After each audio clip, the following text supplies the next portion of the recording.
बिस्मिल्लाहिर्रहमानिर्रहीम। अस्सलाम वालेकुम ख़वातीन और हज़रात, मैं हूं आपका अपना जुनैद सलीम और आप देख रहे हैं इंसाफ डिजिटल।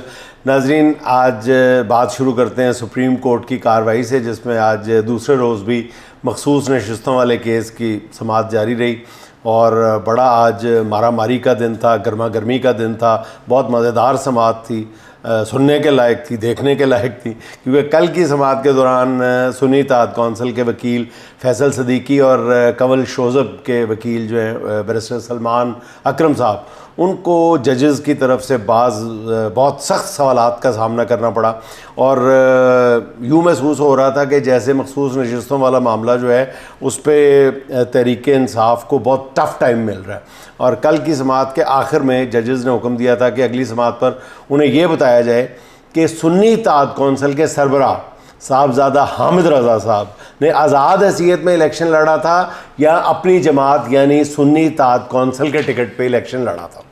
अच्छा, इस मौके पे जजेस ने ये रिमार्क्स दिए थे कि अगर साहबजादा हामिद रज़ा ने इलेक्शन आज़ाद हैसियत में लड़ा था तो उनका केस ही ख़त्म हो गया, यानी ये पूरा जो मामला है ये उनके ख़िलाफ़ जाएगा।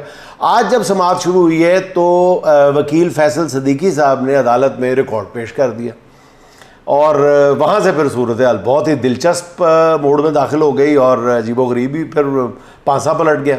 आज जब समाअत शुरू हुई है तो फिर उन्होंने साहबजादा हामिद रज़ा साहब ने अपने कागजात नामजदगी में पता चला कि ख़ुद को सुन्नी इत्तेहाद कौंसिल का उम्मीदवार बाकायदा ज़ाहिर किया था।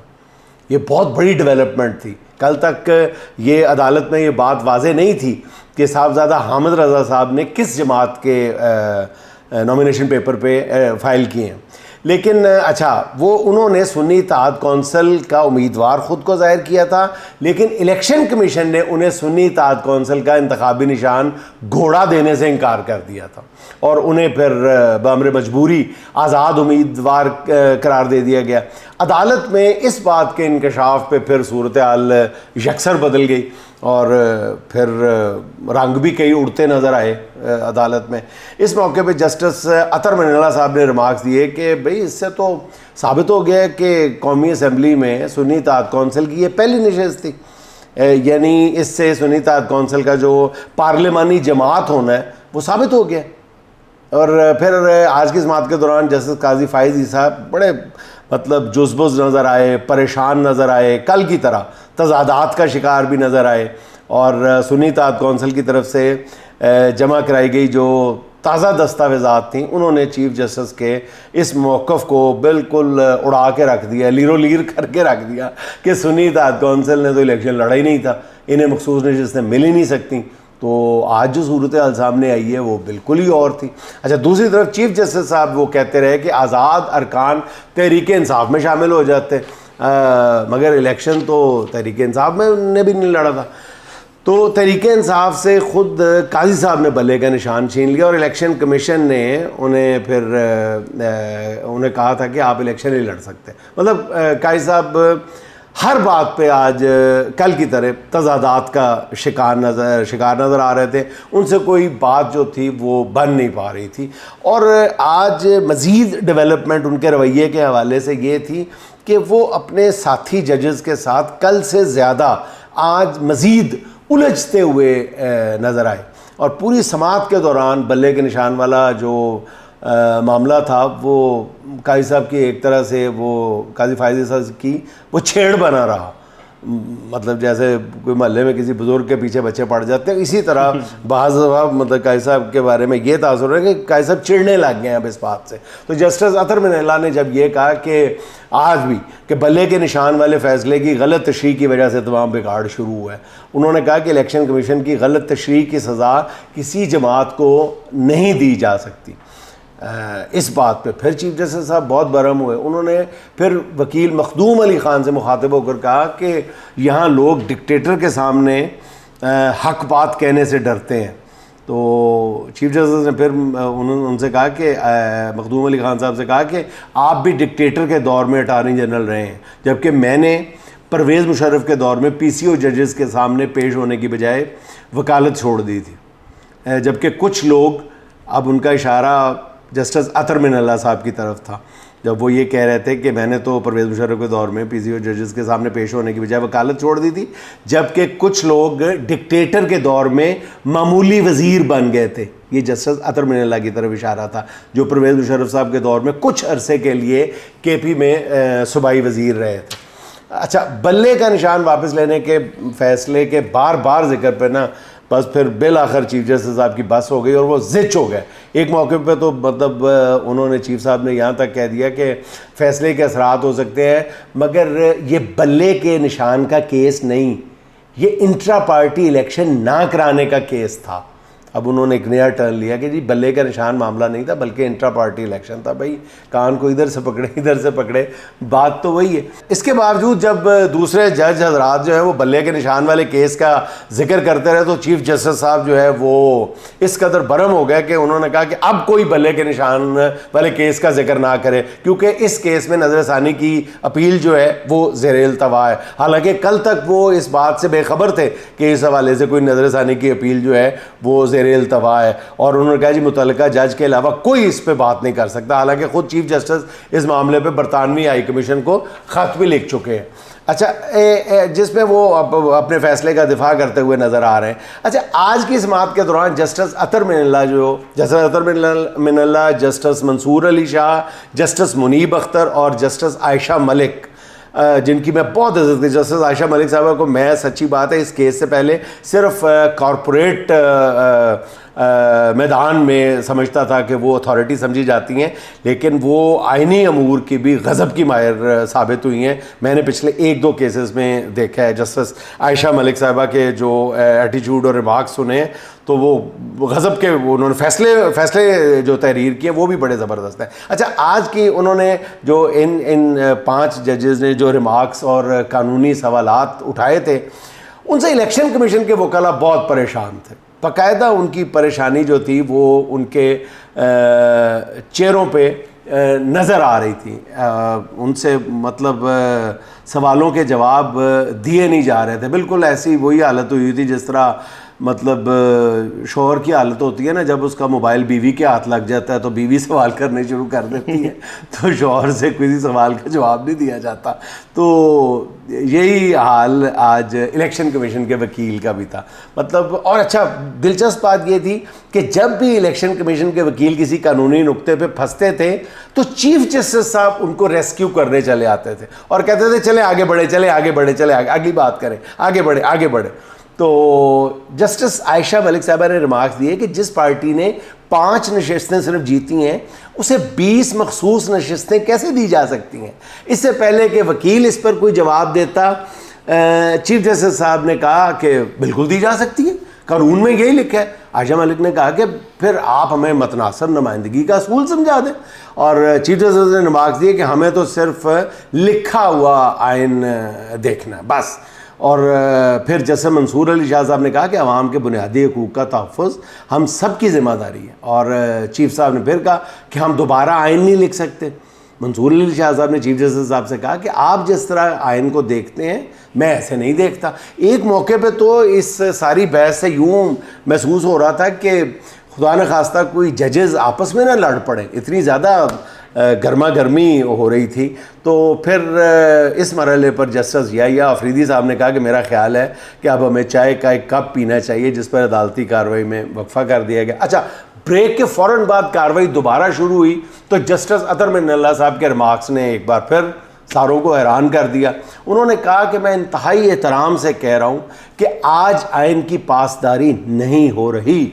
हम आज होने वाले इंसानी हकूक़ की खिलाफ वर्जियों पर जवाब दें। हम बतौर सुप्रीम कोर्ट आंखें बंद नहीं कर सकते, मगर हमने रेत में सर दबा लिए हैं। हम सब माजी की बात करते हैं। उन्होंने बहुत आज वाज़े तौर पे जो बार बार पिछला जो है कच्चा चटा खोलने की कोशिश कर रहे थे, उनको जस्टिस अतर मिनल्ला ने खासा सख्त जवाब दिया है कि आज की बात की जाए। अच्छा, जब इलेक्शन कमीशन के वकील जो है सिकंदर बशीर रहमान साहब पेश हुए तो उनके पास भी जजेस के किसी सवाल का उनके पास जवाब नहीं था। और हर सवाल के जवाब में वो ये कहते रहे कि जी मैं बाद में इसका जवाब दूंगा। मतलब जजेस के जो ताबड़तोड़ सवाल थे, वो जब उनसे कोई बात भी नहीं बन पाई ना, तो फिर उन्होंने कहा, चीफ जस्टिस साहब से कहा, माय लॉर्ड आप अपनी अदालत को कंडक्ट करें। इसके बाद फिर वकील सिकंदर बशीर महमद ने, जजेस से, उन्होंने बाकायदा बदतमीज़ी के लहजे में बात करने पे वो उतर आए थे। जब जस्टिस अतर बिन अल्लाह ने उनसे सवाल किया कि आपको पता है ना कि लोगों से ज़बरदस्ती प्रेस कॉन्फ्रेंसेस करवाई गई हैं, इस पे हैरत अंगेज़ तौर पे सिकंदर बशीर महमद ने कहा कि नहीं जी मैंने तो ऐसी कोई प्रेस कॉन्फ्रेंस नहीं देखी। ये बड़ा ही उनका जवाब, मतलब सारे वहाँ पे शशदर रह गए कि उन्होंने ऐसी कोई प्रेस कॉन्फ्रेंस देखी नहीं।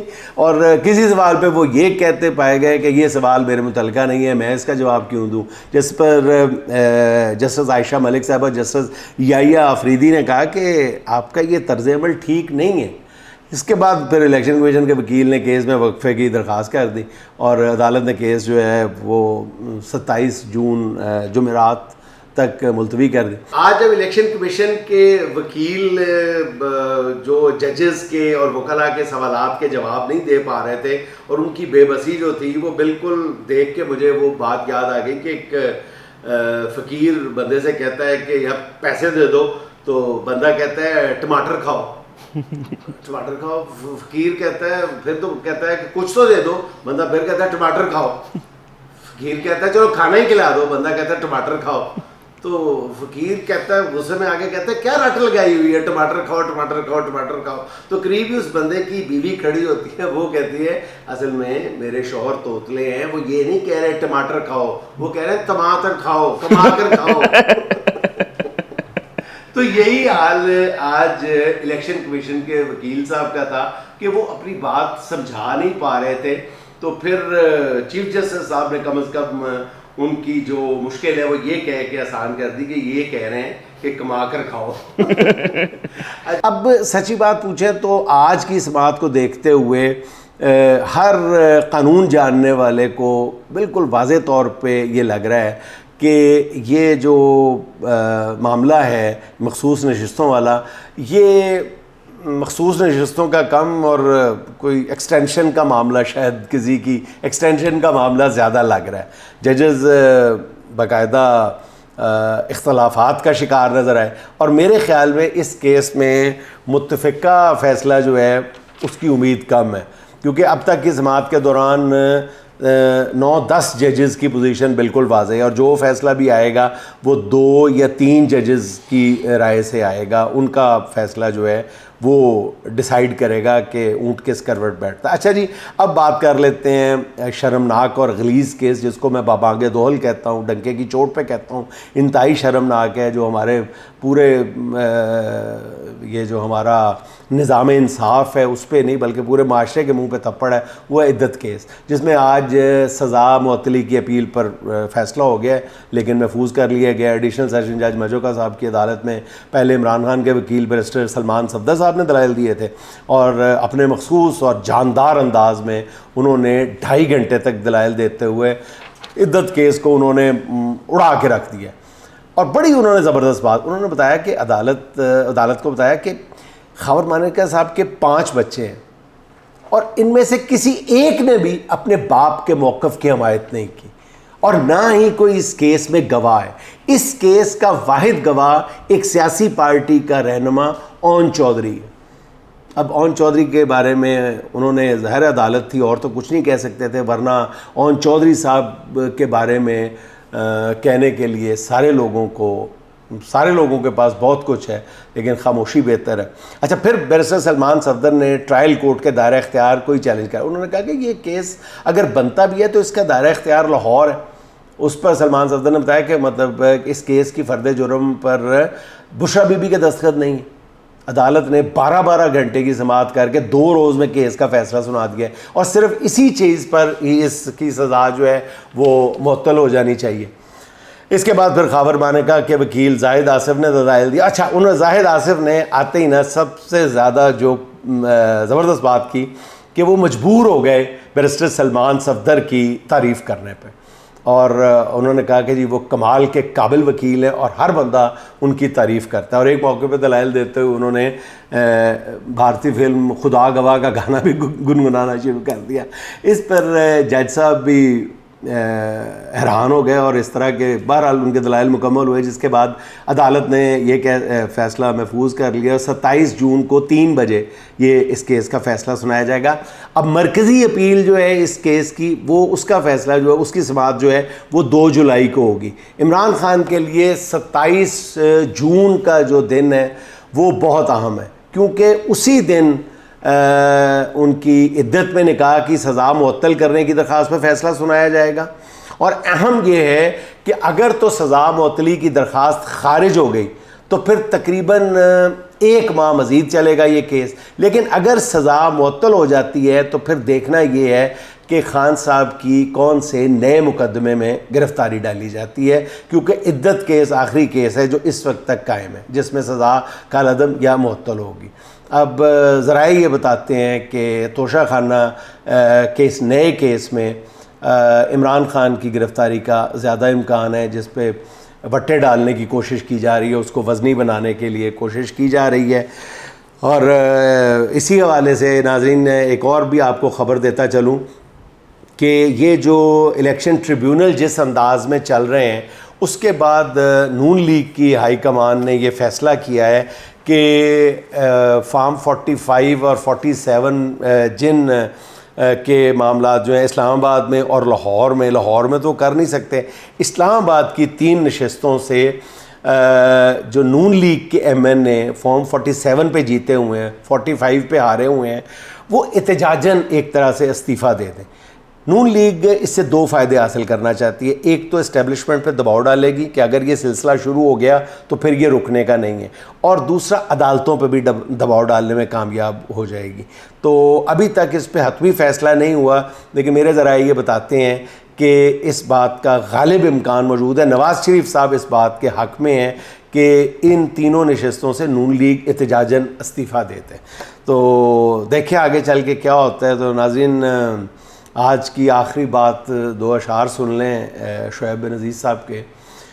अब आँख लगे या न लगे अपनी बला से, अब आँख लगे या न लगे अपनी बला से, एक ख्वाब ज़रूरी था सो वो देख लिया है। बहुत हो सूरज है सहर ही से मेरे साथ सफ़र में, क्या मेरी तरह ये भी तुझे ढूंढ रहा है। क्या कहने, क्या जानिए क्या जुल्म असीरों पे हुआ है, क्या जानिए क्या जुल्म असीरों पे हुआ है, जंजीर की आवाज़ भी जंजीर बपा है। वाह क्या कहने, क्या जंजीर की आवाज़ भी जंजीर बपा है।